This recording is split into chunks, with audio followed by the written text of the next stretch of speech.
Hi and welcome to a very quick tutorial on Mortal Online, the hardcore MMORPG released in 2010. It just got to Steam August 1st, I believe. They've had a free-to-play aspect since 2012, I believe. The player base is estimated between 500 and 1,000.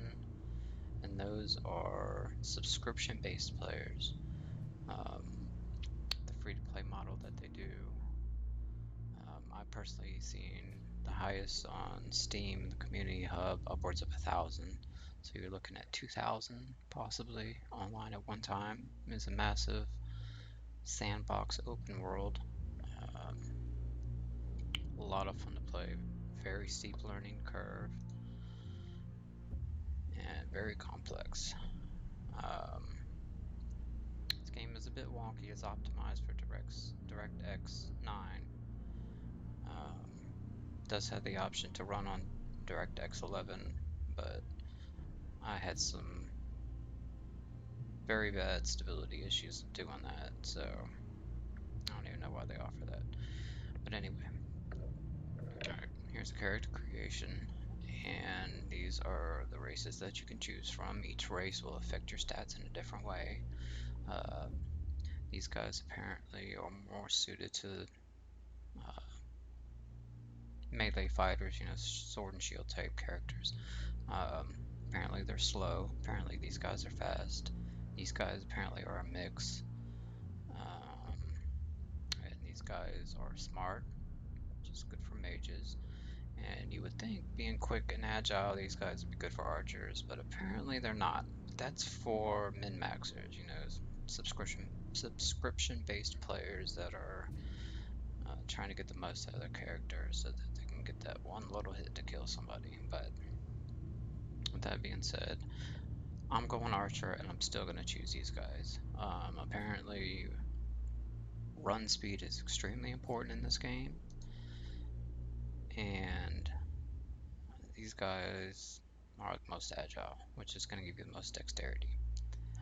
Now intuitively you would think dexterity would help for bows, but apparently strength helps more for bows. Every three points to either one, apparently you get 1 point into archery. But you need a higher strength to wield the stronger bows. So I did choose this race. I really want to play a spear character. There's no good MMOs that have good spears. I mean, even Skyrim didn't have spears. But this is his lineage, which also does affect your stats. These are sub-races, and these are nomadic people. These are more congregate people who used to be nomads. So I guess they came from here and started developing societies, became these people. Whatever. These guys increase your dexterity and your strength, your run speed. I don't think your strength, but your run speed and maybe your damage bonus. But you can mix and match. I did it purely from an RP standpoint. I wanted my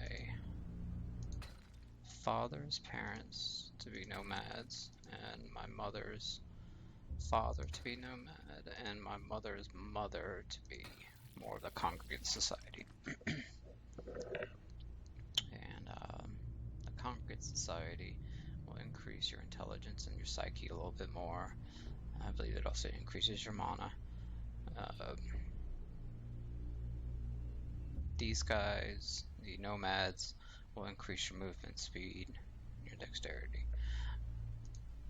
Now, if you want to go for a dexterity build, 22 is the optimal age. If you're going for more of a mage, the more you increase, you can see that the intelligence and the psyche and the mana will increase if you increase the age. You see the little +1s there.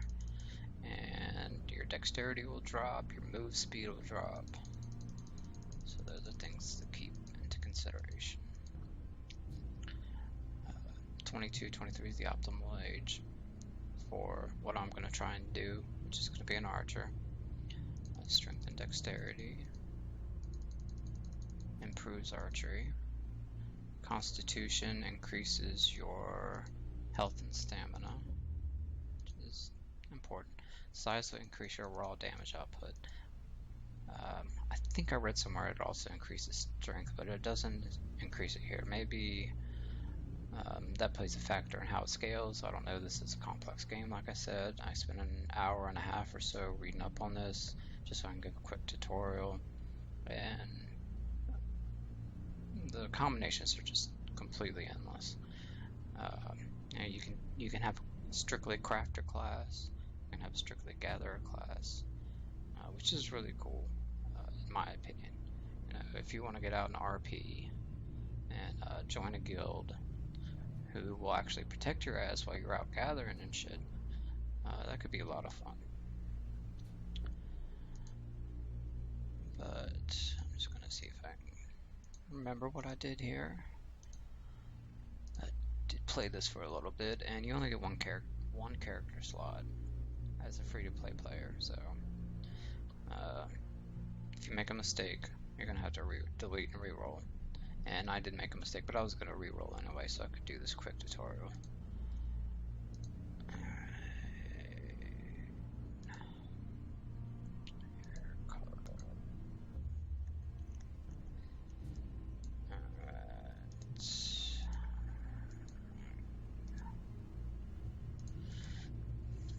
Capitalization does matter. I don't know about the other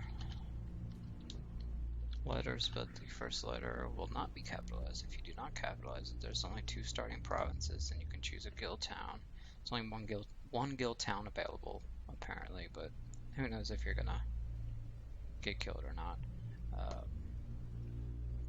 It says here, always guarded at this one, and can be unsafe in this one. So as a new player, I'm gonna go ahead and choose this one. I might re-roll just to go into a guild town and see what happens.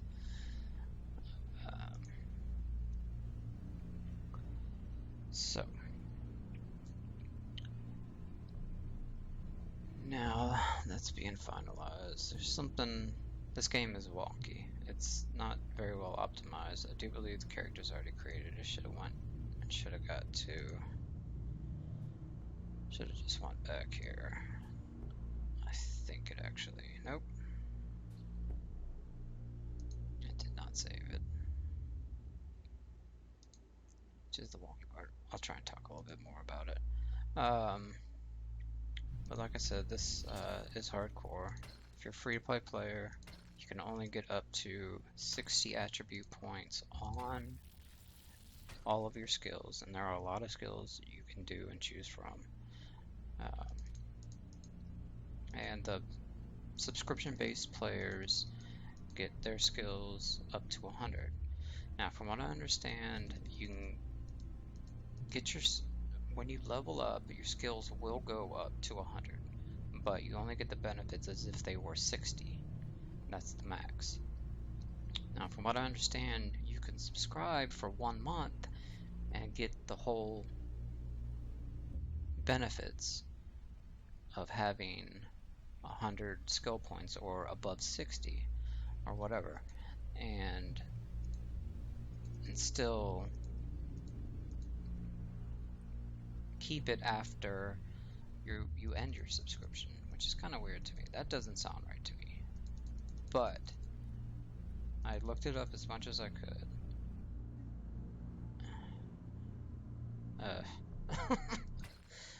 Okay, yeah. See, it finally created it.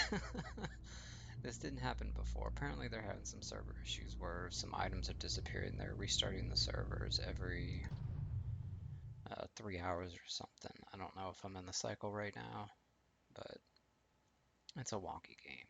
It really is. I've had some stability issues, and just noticed that I am recording off center, and it was on center, but I have to play this in windowed mode because I can't record it on game capture. I just tried every setting and it just will not do it. But anyway, combat seems okay. I haven't got very far, so I haven't unlocked skills that would pertain to like magic or anything, so I can't tell you whether you get specific magic skills that you put on a hotbar and you cast, a fireball here, an ice ball there. I have no idea how that works. But I can tell you that the melee combat looks pretty simplistic. I haven't tried the archery yet. You probably have to spend hours just to even be able to craft a bow. Like I said, I do not know this. You'll get a quick look at the game, and I'll give you a few more little tips that I've learned. One big one that really made me stop and re-roll my character before exploring.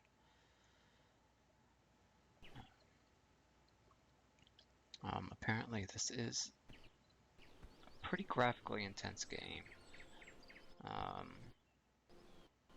Like I play PlanetSide, maxed out settings, and I don't have many frame issues at all. And I've already had some pretty big stuttering here, which means it's either really graphically intensive or it is not optimized very well. And I'm guessing on the latter. Now, this is only first-person view. You can never leave first-person view. You can't see yourself or anything.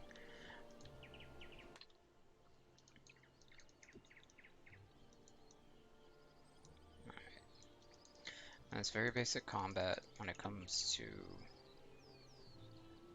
melee. I don't know if there's like spin attacks, cleaves, stuff like that. I have no freaking clue. But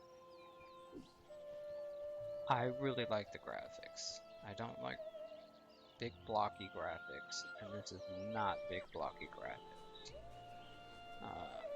For a game that was released in 2010, it looks okay to me. This is near max settings. I'm turning it down just a little bit. It's a little GPU intensive and CPU intensive and all that. And I just want to be able to experience the game without shudders. One thing I want to advise you on, this is the skill menu here. Now, when you get skills, like if you resource handling, once you start doing stuff like resource handling and crafting, God, that's really loud, isn't it? Alright. Anyway, once you start doing these, they'll unlock.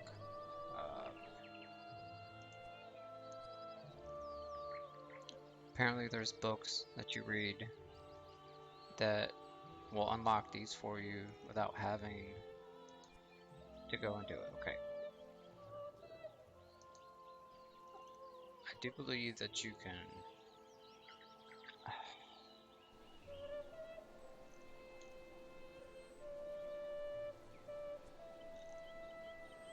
Material ore. Alright. Like for example, once you use some cotton to craft, you'll unlock textile ore, and you'll be able to choose if it is increased as you go, if it doesn't increase, or if it's decreased. And that will come with two little icons right here. A minus sign, and then a changeable icon right here. You can change it to plus, lock, or minus. Do not hit this minus if you do not want to drop the skill. I made the mistake of clicking on it, just dropping the skill, and it permanently drops the skill. And I had no idea. That's the biggest thing I wanted to tell you. This is a very short in-game tutorial where you do quick gather quests, quick craft quests, just to tell you the basics, and then you're on your own. I'm really excited to try this game. I love the idea of hardcore MMOs, where you die, you lose all your loot, or you kill, you loot everything. I love that idea. I'm a bit of a Care Bear, so I do plan to let people skate by who are newbies, who are a lot level lower than me. I do plan on challenging myself with established players to see the extent of... there's the push. How do I do that? Okay. I have no idea how I did that. And apparently you can... There. Hold block. Okay, hold block, and then attack. Alright. But you're gonna be doing, if you play this game, you'll probably be doing a lot of reading. I've already done more than I thought I would. And still haven't even scratched the surface. I'm really excited. There is a help chat, as you can see. And people are helping, established players are helping in the help chat. So don't be afraid to ask. You probably will get shouted at in the help chat, telling you to look it up and stuff, but that's with every game. I personally wouldn't look it up because I've already seen conflicting things. Just try and rely on the player base. Apparently this is a toxic community. It is a hardcore MMO, so I don't fault them for that. A lot of people don't like noobs, and I bet you a lot of people do like the player base is increasing. But to seek help where you can. I'm probably gonna go solo. I want to see how far I can do the game, how far I can go in the game without getting too much player help. You know, free weapons and stuff like that. Well, thank you for watching this very quick tutorial, and I hope to see you in game. And good hunting.